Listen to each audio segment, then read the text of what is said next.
Seigneur et l'Apocalypse de Jean. Gloire au Seigneur, alléluia. Il est merveilleux notre Dieu, alléluia. Alors on va ouvrir la parole de Dieu dans l'évangile de Jean. Évangile de Jean au chapitre 2. Évangile de Jean, chapitre 2. Et on va lire l'histoire pour que vous sachiez de quoi ça parle. Mais ce sera le verset 11 qui nous intéressera en particulier. 3 jours après, il y eut des noces à Cana en Galilée. La mère de Jésus était là, et Jésus fut aussi invité aux noces avec ses disciples. Le vin ayant manqué, la mère de Jésus lui dit, « Ils n'ont plus de vin. » Jésus lui répondit, « Femme, qu'y a-t-il entre moi et toi? Mon heure n'est pas encore venue. » Sa mère dit au serviteur, « Faites ce qu'il vous dira. » Or, il y avait là 6 vases de pierre destinés aux purifications des Juifs, et que tenant chacun 2 ou 3 mesures. Jésus leur dit, « Remplissez d'eau ces vases. » Et ils les remplirent jusqu'au bord. « Puisez maintenant, leur dit-il, et apportez-en à l'ordonnateur du repas. » Et ils lui en apportèrent. Quand l'ordonnateur du repas eut goûté l'eau changée en vin, ne sachant d'où ce vin venait, tandis que les serviteurs qui avaient puisé l'eau le savaient bien, il appela l'époux et lui dit, « Tout homme sert d'abord le bon vin, puis le moins bon, quand on s'est enivré. Toi, tu as gardé le bon vin jusqu'à présent. » Tel fut à Cana en Galilée, le premier des miracles que fit Jésus. Il manifesta sa gloire, et ses disciples crurent en lui. Alléluia. Et j'ai dit dans cette histoire qui nous intéressait en particulier, c'est le verset 11, il est marqué, « Tel fut à Cana en Galilée, le premier des miracles que fit Jésus. Il manifesta sa gloire, et ses disciples crurent en lui. » Et à la fin du verset, il est marqué, « Il manifesta sa gloire, et ses disciples crurent en lui. » Alléluia. Voilà, gloire au Seigneur, voilà un passage qui vraiment pourrait nous conforter. Moi, vous savez, quand je suis venu au Seigneur, je me suis dit, ah, si je vois un miracle, alors ça c'est sûr, moi je crois en Dieu. Si je vois un miracle, c'est sûr, je crois en Dieu. Et quand on lit ce passage, eh bien, effectivement, on pourrait penser que la chose est comme ça, puisqu'il est marqué qu'il fit un miracle et il manifesta sa gloire et ses disciples crurent en lui. Parce qu'il y a eu un miracle. Alors, ses disciples, ils se sont mis à croire en lui. Alléluia, gloire au Seigneur. Alors, on dit ça, c'est formidable. Ça, c'est formidable. Alors, d'abord, eh bien, je voudrais que vous sachiez que le miracle, malgré tout, le miracle, eh bien, non seulement ça ne sauve pas, mais ça ne fait pas croire les gens. Ça ne fait pas croire les gens. Dans l'évangile de Jean, au chapitre 12, on reviendra dans ce passage-là, dans l'évangile de Jean, au chapitre 12, et au verset 37, voilà, c'est le Seigneur qui, 12, 37, qui parle, 12, 37, et il est marqué, malgré tant de miracles qu'il avait fait en leur présence, ils ne croyaient pas en lui. Malgré tant de miracles qu'il avait fait en leur présence, ils ne croyaient pas en lui. Ils ne croyaient pas en Jésus, ils ne croyaient pas. Pourtant, ils avaient vu beaucoup de miracles. Vous voyez, les miracles, ça ne fait pas tout. Les miracles, ça ne fait pas tout. Vous savez, on est obligé de reconnaître que, en fait, c'est un choix qu'on fait dans notre vie. On croit ou on ne croit pas. On croit ou on ne croit pas. Et en fonction de notre croyance, eh bien, il va se passer des choses. Si on revient dans Jean, au chapitre 2 et au verset 11, il est marqué, toujours donc au verset 11, « Tel fut à Cana en Galilée le premier des miracles. » Le premier des miracles que fit Jésus. C'est le premier. Ça veut dire qu'avant, il en avait fait combien? 0. Il en avait fait 0. Il en a fait 0. Et pourtant, qu'est-ce qu'on voit? Eh bien, quand on regarde dans le passage, un petit peu plus haut, il est dit, regardez voir. Alors, Jésus est invité aux noces, donc verset 3, le vin ayant manqué, la mère de Jésus lui dit, ils n'ont plus de vin. Ils n'ont plus de vin. Puis, si on continue, il répondit, femme, qu'y a-t-il entre moi et toi? Mon heure n'est pas encore venue. Sa mère dit, verset 5, au serviteur, faites ce qu'il vous dira. Faites ce qu'il vous dira. Est-ce qu'elle avait vu des miracles par Jésus? Non. Non. C'était le premier qu'il était en train de faire. Elle n'avait jamais vu Jésus faire de miracle. Elle n'avait jamais vu faire Jésus de miracle. Et malgré tout, elle a décidé de croire. Elle a décidé de croire. Elle a dit, voilà, moi je sais que mon fils il va faire des miracles. Moi je le crois. Moi je le crois. Pourtant l'ange, il ne lui a pas dit, voilà, ton fils il viendra, il fera des miracles. L'ange lui avait dit, ben, il viendra pour sauver son peuple de son péché. C'est ça qu'il avait dit. Il n'a pas dit pour des miracles. Mais elle a cru. Elle a cru qu'il allait faire un miracle. Ils n'ont plus de vin. Je ne sais pas comment ça va se passer, mais je sais que tu vas faire quelque chose, Jésus. Je ne sais pas comment ça va se passer, mais toi, tu as une solution. C'est ça ce qui s'est passé. C'était le premier miracle de Jésus. Et elle a décidé de croire. Et nous, aujourd'hui, on est pareil. C'est un choix qu'on fait. C'est un choix qu'on fait. Le choix de croire ou de ne pas croire. Vous savez, il va y en avoir des choses dans ce monde qui vont être là pour vous laisser penser qu'il n'y a pas de solution. Vous savez, moi, je pense que il y a plein de choses qui étaient là pour que cette femme, elle croie qu'il n'y aurait pas de vin. Mais elle a décidé de croire qu'il y en aurait. Elle a décidé qu'il y en aurait. Et parce qu'elle a décidé qu'elle en aurait, eh bien, elle l'a dit à Jésus. Elle l'a dit à Jésus. Et c'est un choix de croire ou de ne pas croire. Alors ce matin, moi je t'invite à faire ce choix de croire. D'abord que Jésus est là dans ce lieu. Et de croire que Jésus va agir dans ta vie, va agir dans ton cœur. Qu'il va faire des miracles pour toi. Et tu en verras des miracles. Et tu en verras des miracles. Vous savez, c'est important. C'est important. Mais le miracle ne fait pas tout. Le miracle ne fait pas tout. Vous savez, un jour, c'était un homme, il était en train de souffrir. Regardez voir, c'est dans l'évangile de Luc. Il était en train de souffrir parce qu'il avait refusé de croire pendant qu'il était vivant. Et il s'est retrouvé dans l'éternité. Et là, il se dit, ma famille, il faut qu'elle soit sauvée malgré tout. Alors, que lui dit Abraham, qui est là, qui lui répond. Dans Luc au chapitre 16 et au verset 31, Luc au chapitre 16 et au verset 31, et au verset 31, il dit, alors, et Abraham lui dit, s'ils n'écoutent pas Moïse et les prophètes, ils ne se laisseront pas persuader, même si quelqu'un des morts ressuscité. Il dit, même si quelqu'un des morts ressuscité, ça c'est un miracle. Un mort qui ressuscite, c'est un miracle.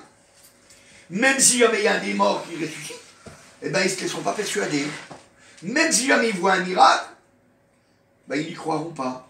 Parce que, à la vérité, ben, ils doivent croire Moïse, les prophètes, c'est la Bible. C'est la Bible. Donc il dit, s'ils n'écoutent pas Moïse et les prophètes, ils ne se laisseront pas persuader. Et si jamais tu ne te laisses pas persuader par la Bible, et bien même si jamais tu vois un miracle, même si tu vois un miracle, eh bien tu ne te laisseras pas persuader. Tu ne te laisseras pas persuader. Parce que, c'est vrai, le miracle a beau être là, ben, tu auras toujours quelque chose qui t'empêchera de croire. Et c'est toi. Et c'est toi. Toi-même. C'est toi-même qui décides de ne pas croire. Vous savez, hein, c'est toujours la même chose. Hein. Moi, je disais, quand je suis venu au Seigneur, je disais, ah, mais moi, je ne sais pas, je passerai dans la mer Rouge. le peuple d'Israël est passé au milieu de la mer Rouge, moi je ressors de l'autre côté, je ne peux que croire. Et puis eux, on voit qu'ils ne croyaient pas. Ils ne croyaient pas. Ils ne croyaient pas. Alors, moi je me suis dit, je ne serais pas pareil. Et puis Dieu, il a fait un miracle pour moi. Il a fait un miracle pour moi. Et puis il m'a guéri, j'avais les vertèbres cervicales cassées, il m'a guéri. Puis un jour, il y a quelqu'un qui est venu me voir. Et puis qui m'a dit, tu penses pas que ça devait se remettre tout seul? Et puis je me suis dit, peut-être qu'il a raison. Peut-être que c'est vrai. Ça devait se remettre tout seul. Alors ça a cheminé dans mon esprit. Et résultat des courses, je finissais par plus croire que Dieu m'avait guéri.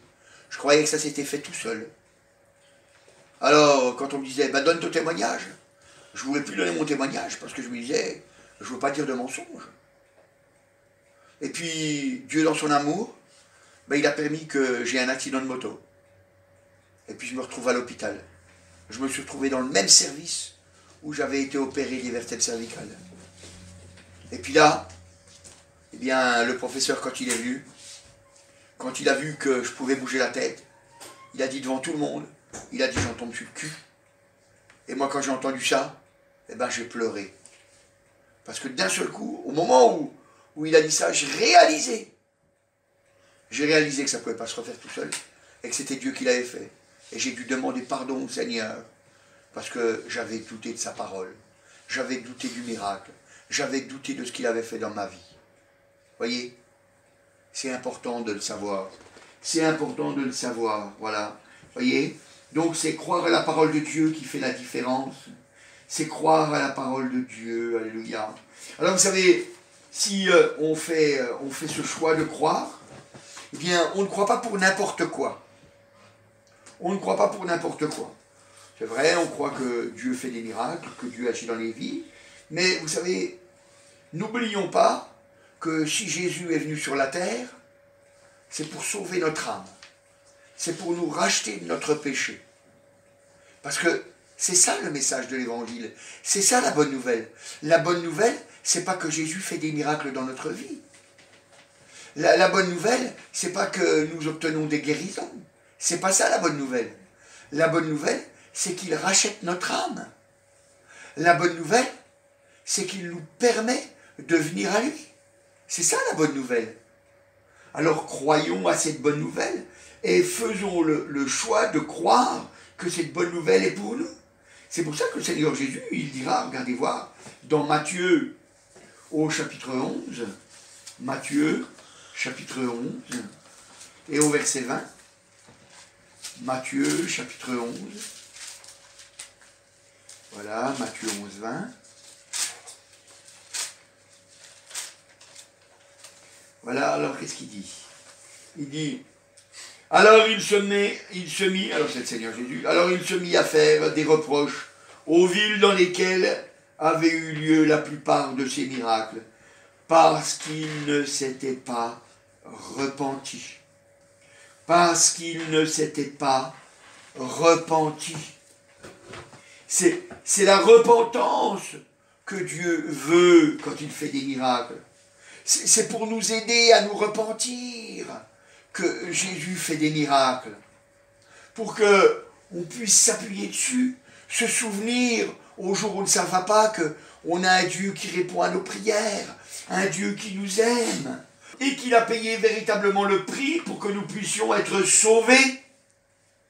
Alors c'est pour ça qu'il a fait des reproches aux villes dans lesquelles il y a eu des miracles, la plupart des miracles. Et puis, parce qu'elles ne s'étaient pas repenties, c'est-à-dire elles n'ont pas changé d'attitude. Elles n'ont pas changé d'attitude, elles ne sont pas venues au Seigneur pour le remercier de la grâce qui leur était accordée.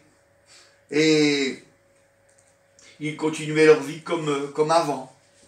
Comme avant, vous savez, quand le Seigneur il vient dans notre vie, c'est pour qu'on change. C'est pour qu'on change. C'est pas pour autre chose. C'est pour qu'on change. C'est important parce qu'il sait pertinemment que si on ne change pas, on va aller dans la souffrance éternelle. Il sait qu'on va souffrir pour l'éternité. Il le sait.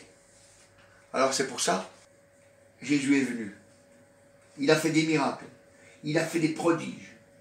Et il nous laisse toujours le choix de croire ou de ne pas croire. Il nous laisse toujours le choix de croire ou de ne pas croire. Et c'est pour ça qu'on ne doit pas rater son but. Le but que Jésus avait, c'est de sauver notre âme. Et nous, on ne doit pas rater ce but. C'est le salut de notre âme. C'est le salut de notre âme. Voyez? C'est le salut de notre âme. Et Jésus, il voulait tellement que notre âme soit sauvée, qu'il n'a pas hésité à faire des miracles. Il n'a pas hésité à faire des prodiges.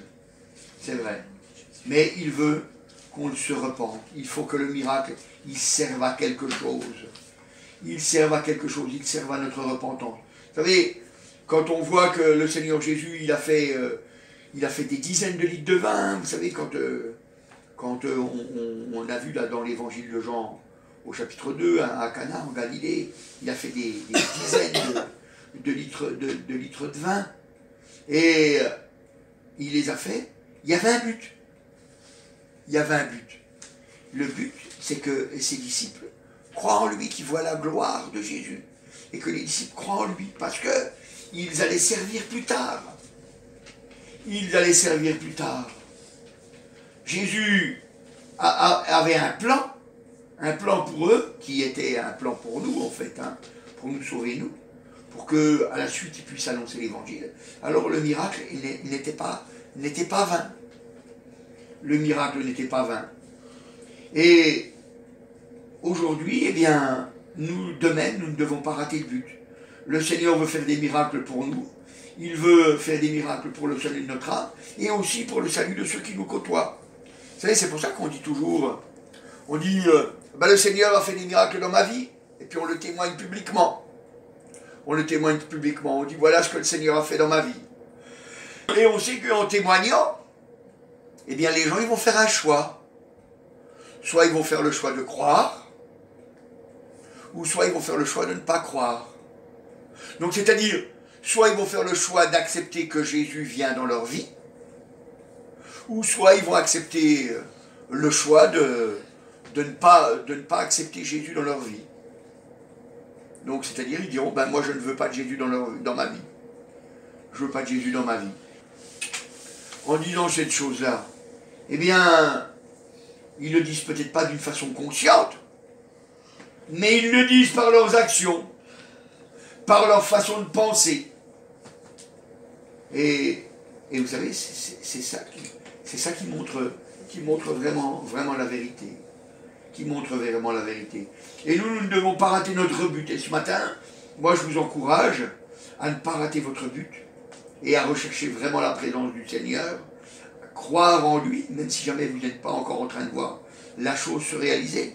Vous savez, quand Marie, la mère de Jésus, eh bien, elle a dit à son fils dans l'évangile de Jean, au chapitre 2, elle dit, au verset 3, le vin ayant manqué, la mère de Jésus lui dit, ils n'ont plus de vin. Quand elle dit ils n'ont plus de vin, on ne sait pas ce qu'elle pense à ce moment-là. On ne sait pas ce qu'elle pense. On sait que si elle le dit, c'est que c'est parce qu'elle croit qu'il peut faire quelque chose. Est-ce qu'il va le faire vraiment maintenant? Ou est-ce qu'il va envoyer ses disciples chercher quelque chose? Elle ne sait pas du tout comment il va faire. Mais elle sait une chose, c'est qu'il faut lui obéir. Parce qu'elle dit, regardez voir, voilà, au verset 5, sa mère dit au serviteur, faites ce qu'il vous dira. Faites ce qu'il vous dira. Elle ne sait pas comment il faut faire. Mais elle sait une chose, c'est qu'il faut obéir au Seigneur. Et moi, je sais une chose, c'est que je ne sais pas comment le Seigneur va agir dans votre vie. Mais je sais qu'il faut que vous fassiez ce choix d'obéir au Seigneur. Il faut que vous fassiez ce choix d'obéir au Seigneur. Vous voyez, c'est comme ça. C'est comme ça qu'on sait si jamais les gens, eh bien, ils veulent vraiment être sauvés. C'est par l'obéissance. C'est par l'obéissance à la parole de Dieu. Alléluia. C'est par l'obéissance à la parole de Dieu. Vous savez, je ne crois pas que les gens qui n'aiment pas le Seigneur, iront au ciel. Je ne crois pas.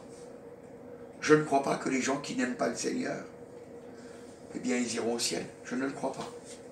Je crois que toutes les personnes qui vont aller au ciel, c'est des gens qui aiment le Seigneur Jésus.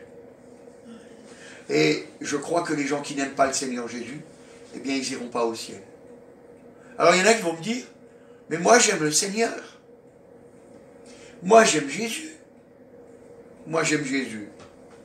Alors, moi, je leur dis, est-ce que tu obéis?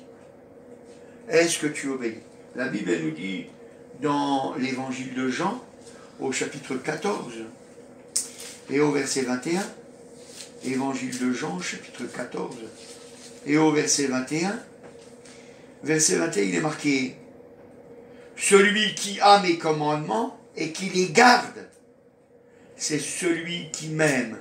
Et celui qui m'aime sera aimé de mon Père.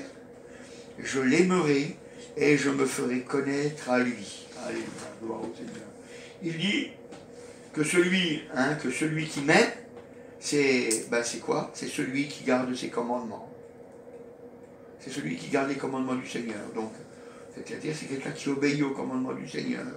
Et puis il dit, c'est si jamais on l'aime, c'est seulement dans ce cas-là.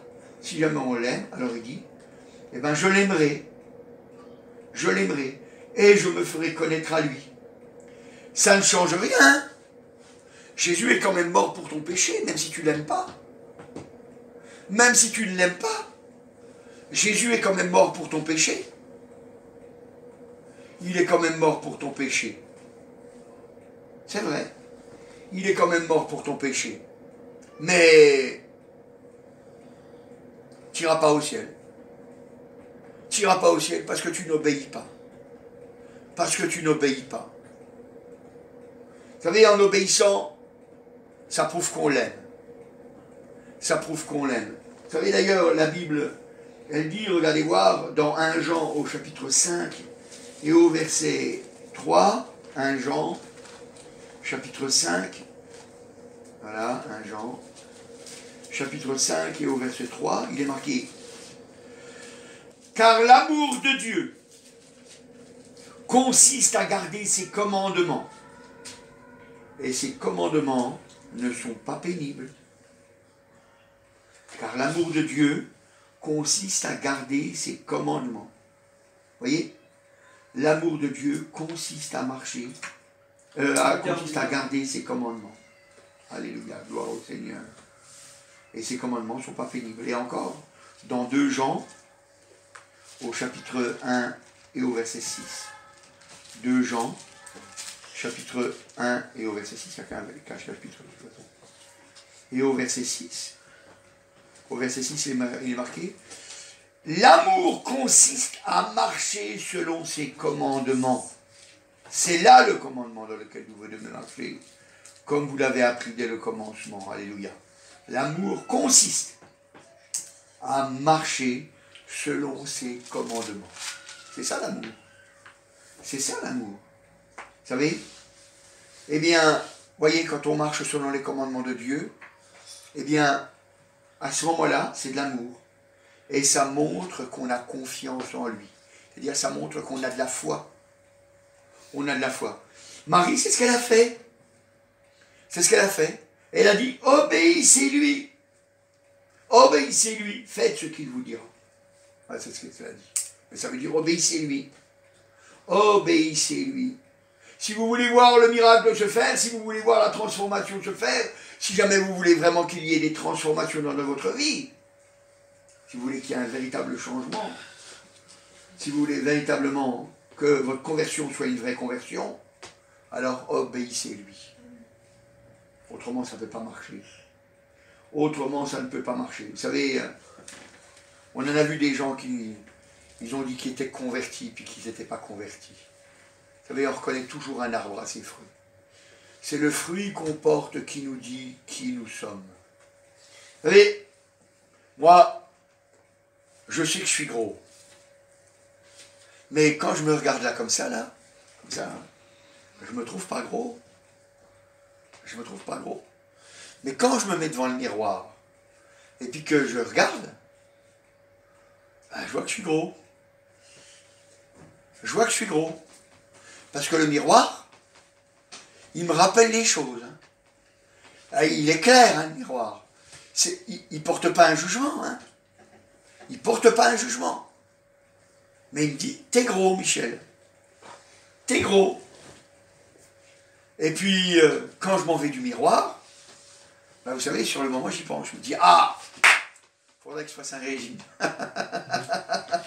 Ah, faudrait que je fasse un régime. Hein. Ah, je vais arrêter, je vais manger moins. Hein. Ah, je vais manger moins. Ah, c'est sûr, hein, je vais manger moins. Alors, je commence à manger moins. Et puis voilà que ma femme, elle a fait une bonne tarte aux pommes. Ah là là, elle est bien bonne, elle est bien succulente, celle-là. Hein. Ah, je vais manger un petit bout, hein, je vais être raisonnable. Hein. Cette fois-là, je vais être raisonnable. Hein. Et je vais manger un petit bout. Hein. Allez, hein. Allez, vas-y, serre-moi un bout normal, chérie. Ah, ma femme me sert un bout normal. Parce que je ai pas dit un petit bout, j'ai dit un bout normal. Bon, je vais me restreindre un bout. Puis, au bout du compte, ah, toi, chérie, ils n'en mangent pas. Redonne-moi un deuxième. Hein? Ma femme me dit, tu crois que c'est bien raisonnable? Oh, c'est qu'un petit bout de tarte. Hein? Un petit bout de tarte. Vous voyez? J'ai oublié que j'étais gros. J'ai oublié que j'étais gros. Vous savez, quand je dis ça, c'est pour vous faire penser, vous faire comprendre. Et ben c'est pareil, vous savez, quand on se convertit, c'est-à-dire quand on a décidé de changer de voie, de changer de chemin, de changer notre façon de vivre, eh bien, les vieilles manières, elles reviennent. Vous savez, même le monde, il dit comme ça, il dit, changer le naturel, il revient au grand galop. Vous voyez, même le monde, il dit ça parce qu'il s'en rend compte. Quand on veut changer de vie, ben automatiquement, tous nos vieux travers, ben, ils ont envie de revenir. Mais il n'y a qu'une seule façon pour avoir le désir de changer. C'est aller devant le miroir. C'est-à-dire aller devant la parole de Dieu. Parce que la parole de Dieu, elle nous dit qui nous sommes. Et elle nous dit ce qui va nous arriver. Si jamais on continue sur le chemin sur lequel on est. C'est pas un jugement. C'est juste un état de fait. C'est pas un jugement. C'est juste un état de fait. Et puis, à ce moment-là, quand on voit ça, ben on dit, ah Seigneur, c'est vrai, j'ai envie que mon cœur y change. J'ai envie que mon cœur y change. Mais quand on s'éloigne de la parole de Dieu, ben automatiquement, ben, on a envie de remanger le morceau de tarte. Hein. On a envie de revivre dans le monde. On voit plein d'avantages dans ce monde. Mais on a oublié que la fin, c'est l'enfer. La fin, c'est la souffrance éternelle. Par le choix qu'on a fait. Par le choix qu'on a fait. Donc ça veut dire que si je veux maigrir, ben il va falloir que je fasse des sacrifices.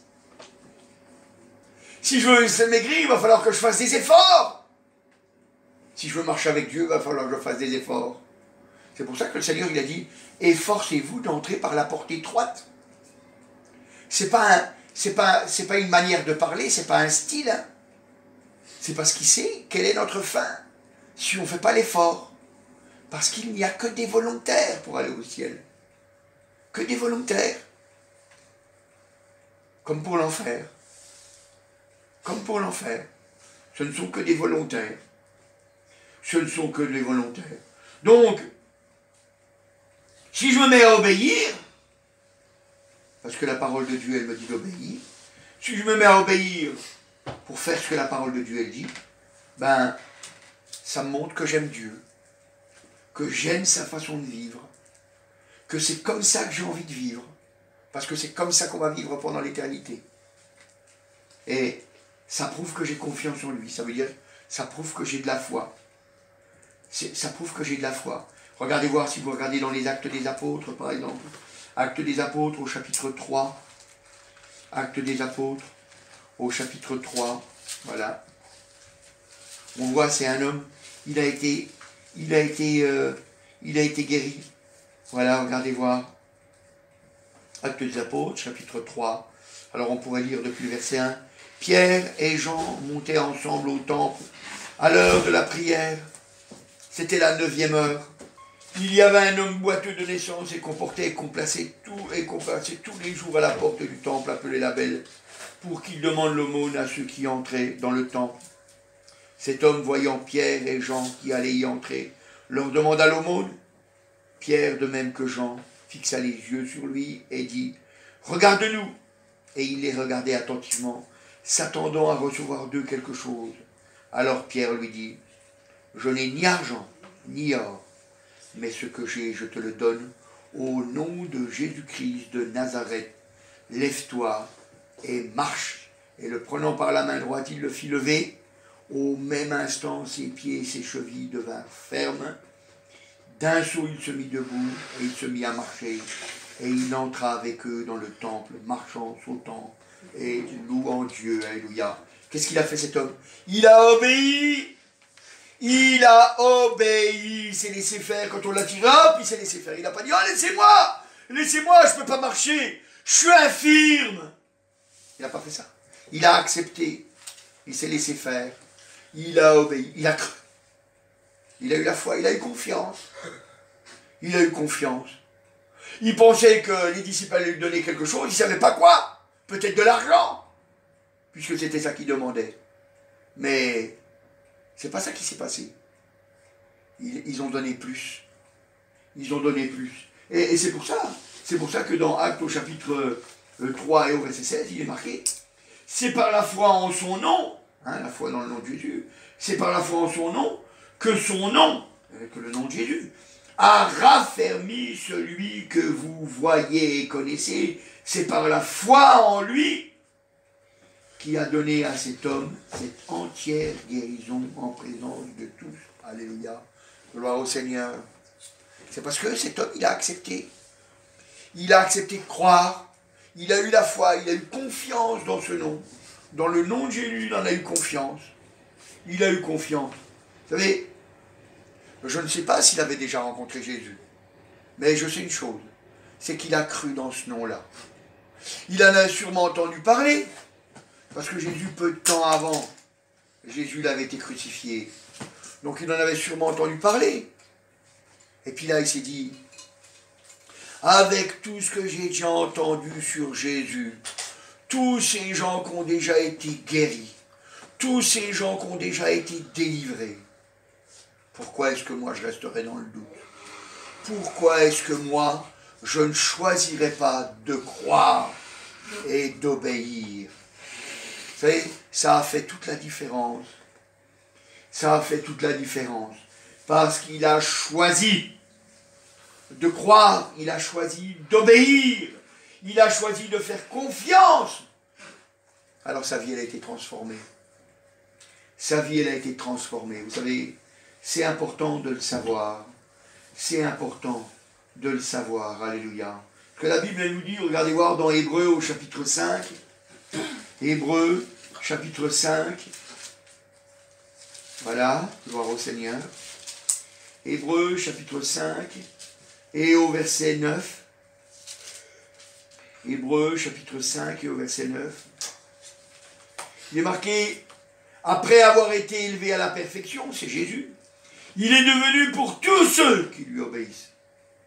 Il n'y a pas marqué pour ceux qui n'obéissent pas. Il y a marqué, il est devenu pour tous ceux qui lui obéissent. L'auteur d'un salut éternel. L'auteur d'un salut éternel. Et vous savez, moi je crois que Dieu répond à nos prières, parce qu'il sait qu'on va témoigner après. On va le dire après ce qu'il a fait pour nous. Alors, il répond à nos prières, il guérit, il nous transforme, il nous change, parce qu'il veut nous emmener dans son ciel de gloire. Alors il y a un but, il fait le miracle pour un but.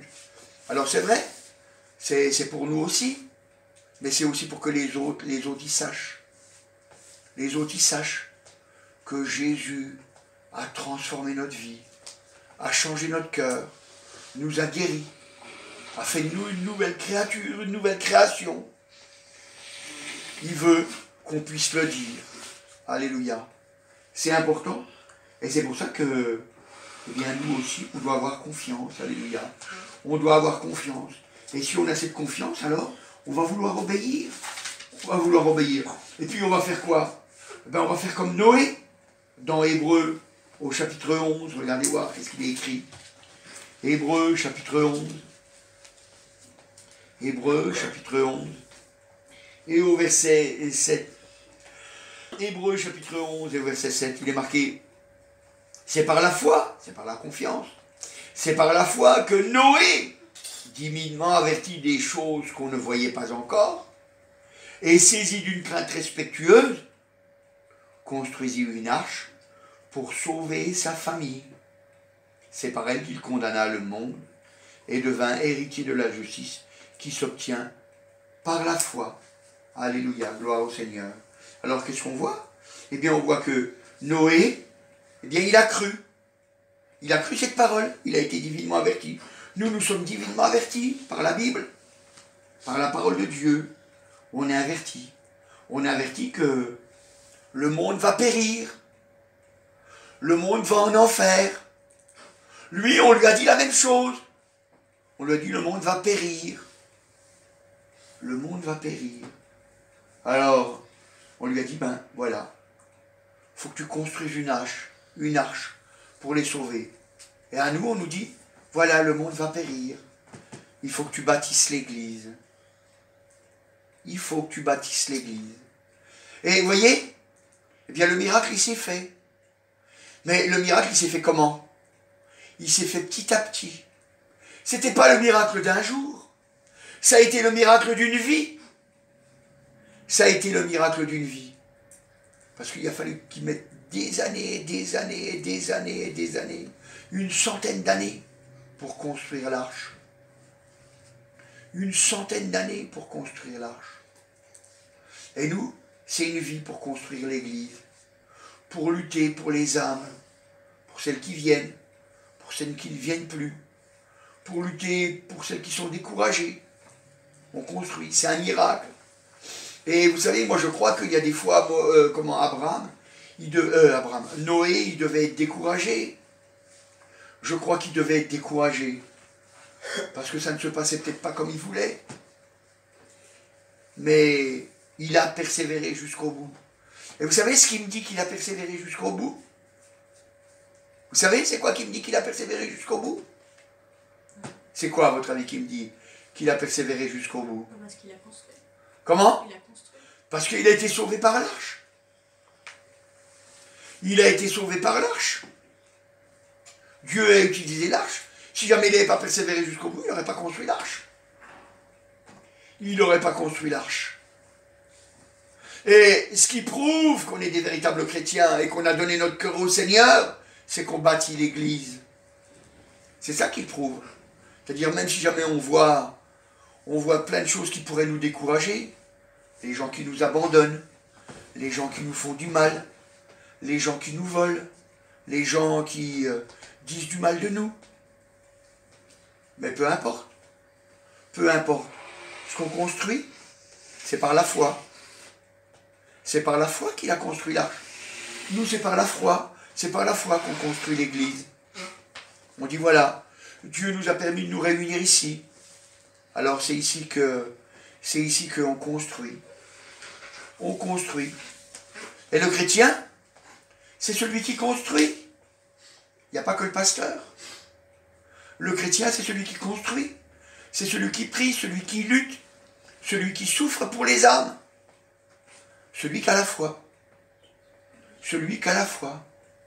Parce que vous savez, quand Noé, eh bien, il a construit l'arche, il a fallu qu'il aille couper le bois. Il a fallu que le bois, il le débite en planches. Il a fallu que le bois, c'est-à-dire il le coupe en planches. Il a fallu que le bois, il le travaille. Des fois, ça l'a blessé. Des échardes qui lui sont rentrées dans les mains. Ou ailleurs. Il a eu des efforts à faire. Parce que si jamais les gens étaient rentrés dedans, il les aurait sauvés, mais ils n'ont pas voulu. Mais il a fait des efforts. Et ça l'a sauvé, lui, sa femme, ses enfants et les femmes de ses enfants. Parce qu'il a travaillé et il a tenu jusqu'au bout. Et voyez, nous, on doit faire pareil. On doit faire pareil. Et le miracle, il s'est fait. Parce qu'à la fin, ben, le miracle, il s'est accompli. Il a été sauvé par le bateau. Ça a été ça le miracle. C'est que le bateau a été construit, l'arche, le bateau. L'arche a été construite. C'était ça le miracle. Le miracle, c'est qu'un homme, avec sa femme, ses enfants et ses belles-filles, eh bien, ils ont cru. C'est ça le miracle. Et parce qu'ils ont cru, ben, ils ont construit l'arche. Ils ont construit l'arche. Et je voudrais que, ben, vous aussi, vous croyez que vous êtes à l'œuvre avec le Seigneur, alléluia. C'est pour ça qu'on fait l'évangélisation en porte-à-porte. C'est pour ça qu'on fait des petites invitations papier. C'est pour ça qu'on prépare des choses. C'est pour ça qu'on fait un site internet. C'est pour ça qu'on fait beaucoup de choses. On fait des jeux le dimanche après-midi. C'est pour ça que, voilà, pour essayer d'encourager les gens à marcher avec le Seigneur. Vous voyez? C'est ça qui est important de voir. C'est ça qui est important de comprendre. Il a été saisi d'une crainte respectueuse. Parce qu'il a cru. Il a cru que ce que Dieu disait, il le faisait. Vous savez, c'est comme Sarah. Sarah, elle a cru. Regardez voir la Bible dit dans Hébreux au chapitre 11 et au verset 11. Hébreux chapitre 11 et au verset 11. Il est marqué. C'est par la foi que Sarah elle-même, malgré son âge avancé, fut rendue capable d'avoir une postérité parce qu'elle crut à la fidélité de celui qui avait fait la promesse. Alors, il a dit quoi? Il a dit, eh bien, elle a cru. Mais qu'est-ce qui me prouve qu'elle a cru? Elle a eu l'enfant. Ça veut dire que, ben, il a fallu qu'elle fasse ce qu'il fallait faire avec son mari pour que l'enfant puisse venir. Il fallait faire les choses qu'il y avait à faire pour que l'enfant puisse venir. Pourtant, elle était vieille. Son corps était usé, comme le corps de son mari. Et puis, à cet âge-là, elle avait 80 ans, même 90. Et son mari, il en avait 100. Elle a eu l'enfant. Elle a cru. Elle a dit, moi je vais obéir à Dieu. Je vais faire la volonté du Seigneur. Je vais faire ce qu'il faut pour avoir l'enfant. Elle a cru à la fidélité. Elle a cru qu'il est fidèle. Vous savez, on le chante, ce petit chant. Dieu est fidèle, je le crois. Dieu est fidèle, je le crois. Par sa main forte, il me conduit. Dieu est fidèle et je veux compter sur lui. Dieu est fidèle et je veux compter sur lui. Alléluia, gloire au Seigneur, c'est vrai. On peut compter sur lui, alléluia, parce qu'il est fidèle, alléluia.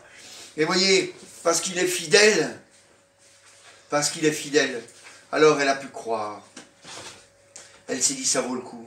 Ça vaut le coup d'obéir à Dieu. Elle a choisi, c'est un choix qu'elle a fait. Vous savez, elle aurait pu se dire, je suis trop vieille, ça ne marchera pas. Je vois bien autour de moi, je vois bien les gens de ma famille. Quand ils sont trop vieux, ils ne peuvent plus. Ils ne peuvent plus avoir d'enfants. C'est pas possible. Mais elle a voulu croire. Elle a décidé de croire Dieu. Elle a décidé de lui faire confiance. Toi, est-ce que tu décides? Est-ce que tu décides de croire Dieu pour travailler dans l'œuvre du Seigneur? Est-ce que tu décides de croire Dieu pour que ta vie, elle change et encore, pour que tu t'approches toujours plus du Seigneur? C'est un choix que tu fais. C'est un choix que tu fais. Vous voyez, c'est important. C'est pour ça que je dis toujours, il faut lire la Bible. Parce qu'on lit la Bible, on se rapproche toujours du Seigneur. La Bible, elle dit prier sans cesse. Ça veut dire que tous les jours, tout le temps, dans la journée, plusieurs fois dans la journée, on doit prier, on doit parler au Seigneur. savez, prier, hein, c'est des fois dire, Seigneur, bah, aide-moi, toi j'ai besoin que tu m'aides dans mon travail. Je ne comprends pas le travail, Seigneur, aide-moi. Ou aide-moi à être gentil avec cet homme, malgré qu'il n'est pas très gentil avec moi. Donne-moi l'amour pour que je prie pour mon chef. Donne-moi l'amour pour que je prie pour mon collègue de travail, ou je ne sais qui. Voyez, hein, à l'école, ou pareil. Voyez, c'est ça. C'est ça. On décide de croire, alors on se met au travail. On se met au travail. Et l'amour de Dieu se manifeste en nous. Alléluia. L'amour de Dieu se manifeste en nous. Et puis alors à ce moment-là, on voit le miracle. Et ce n'est pas un miracle inutile. Et ce n'est pas un miracle inutile. Parce que ce miracle nous a changés. Ce miracle nous a transformés.